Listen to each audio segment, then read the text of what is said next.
Assalamualaikum warahmatullahi wabarakatuh. Di dalam bulan Zulhijjah, terdapat satu ibadah dipanggil ibadah haji. لبيك اللهم لبيك لبيك لا شريك لك لبيك إن الحمد والنعمة لك والملك لا شريك لك. Selain itu, kita juga menyambut Hari Raya Aidiladha. Tetapi, ada satu lagi ibadah yang terdapat dalam bulan Zulhijjah ialah ibadah korban. Itulah tajuk yang kita akan belajar pada kali ini. Jom kita lihat apakah maksud korban. Korban ialah menyembelih binatang ternakan Al-An'am pada 10 Zulhijjah hingga akhir hari Tasyrik bertujuan mendekatkan diri kepada Allah Subhanahu Wa Taala. Apakah hukum korban?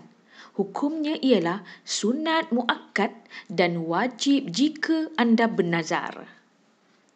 Ibadah korban disyariatkan pada tahun kedua Hijrah sebagai mengingati pengorbanan Nabi Ibrahim AS dan Nabi Ismail AS.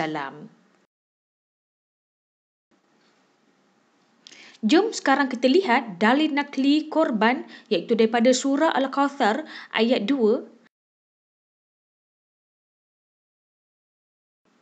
Fasalli, maka tunaikanlah solat li rabbika, kerana Tuhanmu, wanhar, dan berkorbanlah kerananya. Ini adalah binatang ternakan Al-An'am yang disyariatkan korban. Unta, kerbau, lembu, kambing dan biri-biri. Seterusnya, syarat sah korban. Apakah syaratnya? Yang pertama, mesti berniat korban. Berniat korban ketika binatang disembelih. Yang kedua, masa pelaksanaan. Bila? Selepas solat Hari Raya Aidiladha 10 Zulhijjah hingga terbenam matahari pada akhir hari Tasyrik 13 Zulhijjah. Yang ketiga, cukup umur.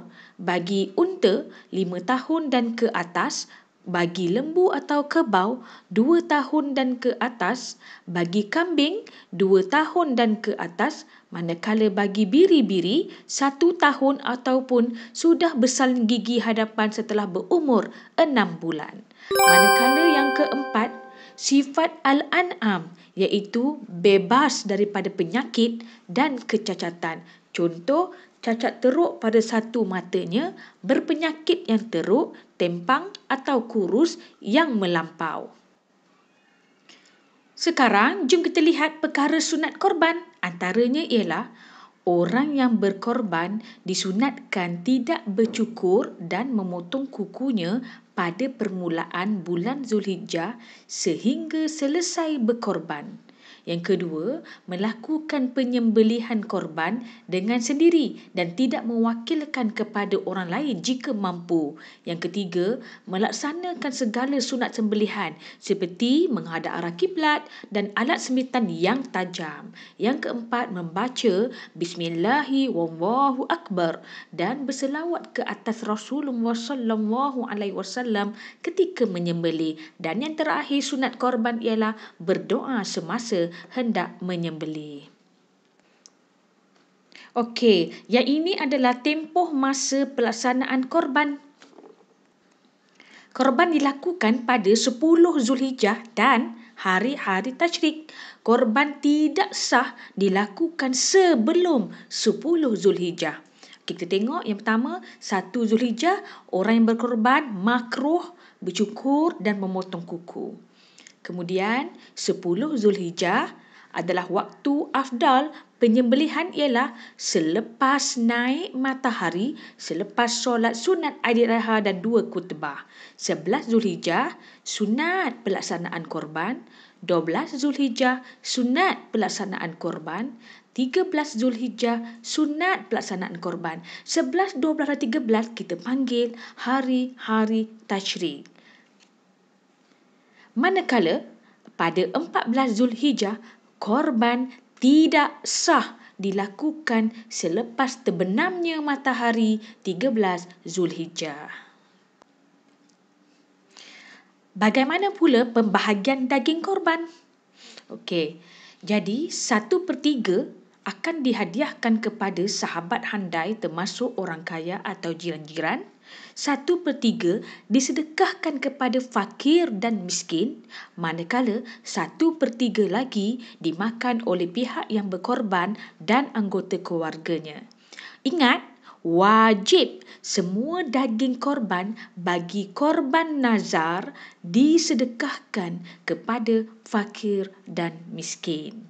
Lagi satu, orang yang berkorban haram menjual daging korban termasuklah kulitnya, lemaknya, susunya, kakinya, kepala dan bulu binatang korban.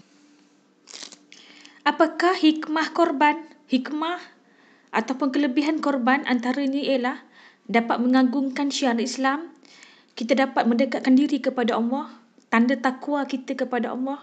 Yang kedua, kita dapat mengeratkan persaudaraan antara umat Islam kerana dapat berhimpun semasa solat sunat Aidiladha.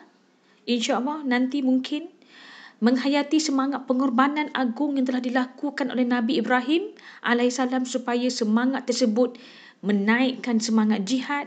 Yang terakhir, tanda bersyukur kepada Allah atas segala nikmat supaya rezeki yang kita perolehi itu sentiasa diberkati. Alhamdulillah wa syukurillah. Okey, yang ini adalah jadual, nota lah bentuk jadual berkaitan dengan syarat sah korban, perkara sunat korban dan juga tempoh pelaksanaan korban. Okey, itu saja untuk kali ini, iaitu tajuk apa tadi?